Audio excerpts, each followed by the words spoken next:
So in the interest of maxing out your credit score, you want to have the lowest credit utilization possible. Now, to get this low utilization, oftentimes what's best recommended is to increase the total credit limit that you have with all of your credit cards. What I want to do today is explain to you guys how you can increase your credit limit on American Express, Chase, and Capital One credit cards, as those are some of the most popular issuers, as well as some that oftentimes I get questions about how you can actually increase that limit. So instead of me just explaining it to you guys by talking about it, I'm actually going to go into each of these credit cards portals and go step by step into the process on how to request a credit limit increase for each of these credit issuers. So when we log into our American Express portal here, you'll see that I have a few American Express credit cards, two of which actually don't have a credit limit, which in case you guys weren't aware of already, the Platinum card and Gold card don't have credit limits because they are charge cards, which means that they need to be paid off in full every single month and actually don't have a rotating credit limit. So for this example, let's just click on the Delta Sky Miles Reserve card, which does have a credit limit every month. What you want to do is then go to Account Services here on the top right, and then find here on the right side, Request Credit Limit Increase. You can also find this by using the search feature up above. It's going to look a little bit different on the mobile app, but it's basically the same function as well. So we're going to click on Request Credit Limit Increase. And so for American Express, they're usually a little bit more lenient on what they'll increase your credit limit to, depending on what type of history you have with them as an issuer. Now, seeing as my current credit limit is already $30,000, it would probably be in my interest to request about a 25% increase at most. Although, a more surefire way to have your credit limit increased upon request is by actually utilizing your entire credit limit during a particular month.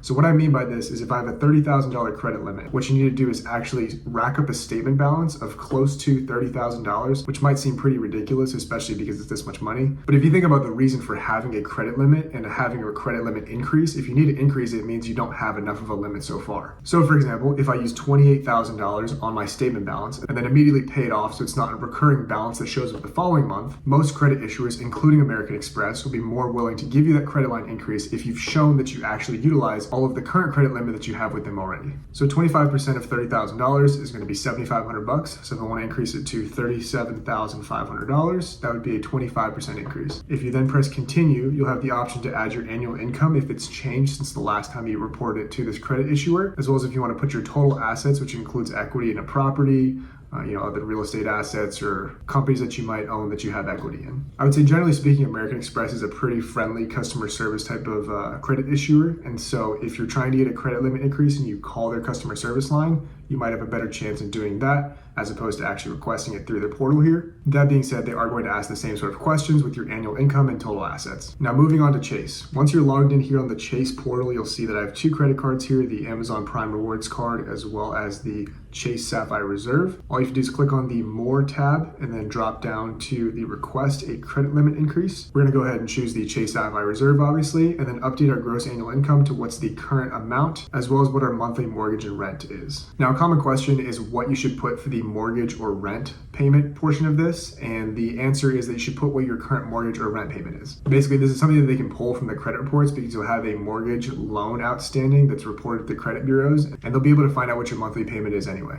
I would say, just so everybody's clear, the figures that you put here for gross annual income and your monthly mortgage and rent are things that they can request to verify after the fact. So I wouldn't personally recommend pumping the numbers up to show that you have, $500,000 of income when you actually don't, because they'll increase your credit line and then maybe they'll request for proof that that is indeed your income. Now, Chase also does a soft pull for their credit limit increases, and so if you don't get approved for it, there's usually no harm, no foul. Now, finally, moving on to Capital One. Once we're logged into the portal here, we'll see an option for I want to next to this gear icon. What you're going to want to do is go down to the offers and upgrades and click on Request Credit Line Increase. Now, from multiple data points, including what I've seen online as well as my own personal experience, Capital One is much stricter on credit limit increases when you haven't actually utilized all of your current credit limit during a specific month. Like I mentioned at the beginning of this video, a good option for this would be to utilize most of your current credit limit on a particular month, have that racked up as a statement balance, and then pay it off before the following month. This would show that you are indeed still a good borrower, but your current credit line isn't the amount that you need because you would currently need a little bit more to pay for all the things that you need to pay for in a given month. Whether or not this is actually the case, this is just how Capital One looks at a credit card holder and whether or not they're eligible for a particular limit increase. Now, if for whatever reason you're not able to get a credit limit increase for the credit cards you're looking to get that increase on, what you can do is obviously apply for a new credit card. And I will say that specifically for American Express, they don't do a hard pull on new credit credit applications if you're an existing cardholder already. What this means is if you have the AMEX Platinum or the AMEX Gold, which are charge cards and don't show up in your total credit limit, this means that once you apply for a new credit card with them, let's say the Delta Sky Miles Reserve or the Hilton Honors Aspire, and you already have, let's say, the Gold card, those are going to be soft pulls on your credit score, which can then give you a massive credit limit increase in your total credit limit